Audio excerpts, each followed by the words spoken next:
मिसाल के तौर पर हमारे मोहतरम भाई हैं, दोस्त हैं फैसल वावडा साहब, और बड़े ओपन क्रिटिक हैं PMLN के, PDM के, खुल के बात करते हैं। उनको भी आज़ाद उम्मीदवार की बातें हो रही हैं कि जी वो आएंगे। उनको भी क्या मुस्लिम लीग नून वोट देगी? क्योंकि जाहिर है इसकी साइजेबल अब तो बहुत, और इसके साथ और लोग भी हैं, मोहसिन नकवी साहब हैं। तो ये काकड़ साहब की बात हो रही है कि जनाब जो साबिक वज़ीर आज़म थे हमारे, तो why PMLN will be voting for them if at all. देखिए, मुझे नहीं मालूम है कि फैसल वाडा साहब को PMLN वोट करेगी या नहीं करेगी। जहाँ तक बाकी आपने लोगों के नाम लिए हैं, देखिए कारी साहब, फिर खुदा को जान देनी है, खुदा को अदर-नज़र जानकर बात करनी चाहिए। जब पावर पॉलिटिक्स होती है ना मद्देनज़र, फिर इस किस्म की आपको रियायत देनी भी पड़ती है और फिर रियायत लेते भी हैं आप। यानी इस किस्म के आपको फेवर्स देनी भी पड़ते हैं और लेनी भी पड़ती हैं। ये एक पावर पॉलिटिक्स है जो इस मुल्क में बहुत अरसे से हो रही है, और उसके साथ जुल्म ये हुआ कि ये पावर पॉलिटिक्स के साथ साथ ये कमर्शलाइज भी पॉलिटिक्स हो गई। 1985 ऑनवर्ड्स ज़ियाउल हक साहब ने इसको कमर्शलाइज कर दिया। नॉन इसका मैं चाहूंगा थोड़ी वजाहत करें, कमर्शलाइज से क्या मतलब आपका? कमर्शलाइज से मेरा मतलब ये है, मुझे बताइए मोहतरम कादी साहब, जिन भी असहाब के आपने नाम लिए हैं, ये क्या इनकी कोई करियाने की दुकान है किसी गली में? भाई ये सारे करोड़पति है, कोई अरबपति है, कोई खरबपति है।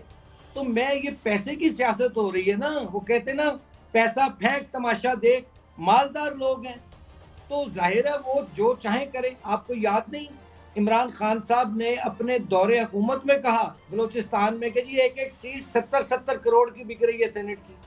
तो जब ये पावर पॉलिटिक्स और कमर्शियलिज्म यानी पैसा, ये जब इकट्ठे हो जाते हैं तो फिर वहाँ जो ऐसे ही मामलात होते हैं काजी साहब, फिर जो रियल इश्यूज होते हैं, अब कितना जुल्म है मुझे बताइए कि लोग यहाँ भूखे मर रहे हैं, लोगों के चूल्हे बुझ गए हैं, और हम अरबों की इन्हीं लोगों को जो ऑलरेडी अरबपति हैं, जो खरबपति हैं, इनको हम अरबों की सब्सिडी दे रहे हैं। असल टास्क ये है इस गवर्नमेंट का, आप IMF से पैसा लेते हैं, कर्जा लेते हैं, आधा कर्जे में उतार देते हैं। अच्छा किरमानी साहब, मैं माफ़ी चाहता हूं, मैं बार बार आपको इसलिए टोकता हूं कि मेरी ज़्यादा से ज़्यादा मैं आपसे मुतमत्तो हो सकूं। ये बात शायद खाकान अब्बासी साहब ने भी कही थी 60-70 करोड़ वाली। तो आपको लगता है, जिस तरह हमारे दो वो वज़ीर आज़म हैं और इमरान खान भी वज़ीर आज़म रहे हैं और वो भी रहे हैं, तो क्या it will be senate will be खुदा न खास्ता खाकम बदान will be repeat of 70 crore खेल? देखिए, मैं ये तो नहीं कह सकता कि ये 70, मैंने तो एक मिसाल दी कि माजी में ऐसी बातें इल्जामात लगते रहे। आप मुझे खुद बताइए, आप 342 मेंबर उठा लीजिए कौमी असम्बली के, और सेनेट जो अब बनने जा रही है उसके भी 96 मेंबर वो मिलाइए, और चारों सूबाई असम्बलियों के मेंबर मिला लीजिए, और मुझे बता दीजिए कि उसमें कितने लोग जो हैं वो मिडिल क्लास के या सफ़ेद पोश लोग हैं। आपको आपके सवाल का जवाब मिल जाएगा। यही तो पावर पॉलिटिक्स और कमर्शियल और पैसे की सियासत की मैं बात करता हूँ।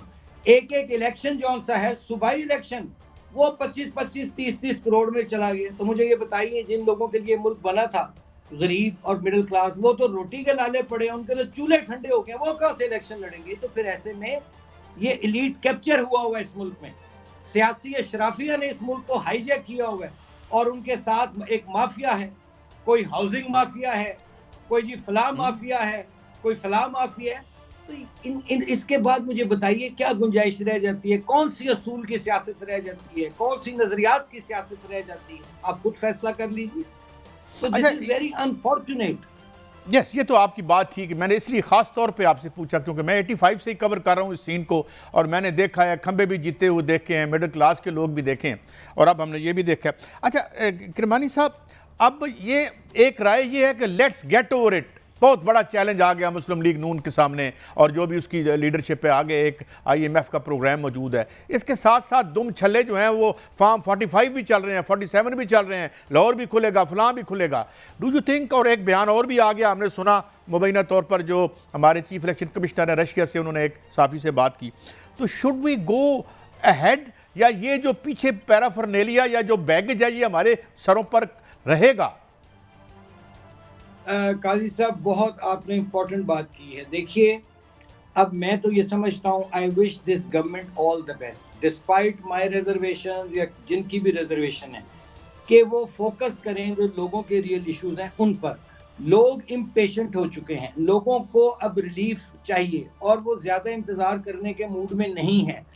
मैं समझता हूँ कि इस गवर्नमेंट को अब जैसे तैसे बन गई है, इस गवर्नमेंट को 6 महीने में अवाम को किसी न किसी फॉर्म में वाज़िया रिलीफ देना होगा। They must give the relief, they have no option other than to give the relief.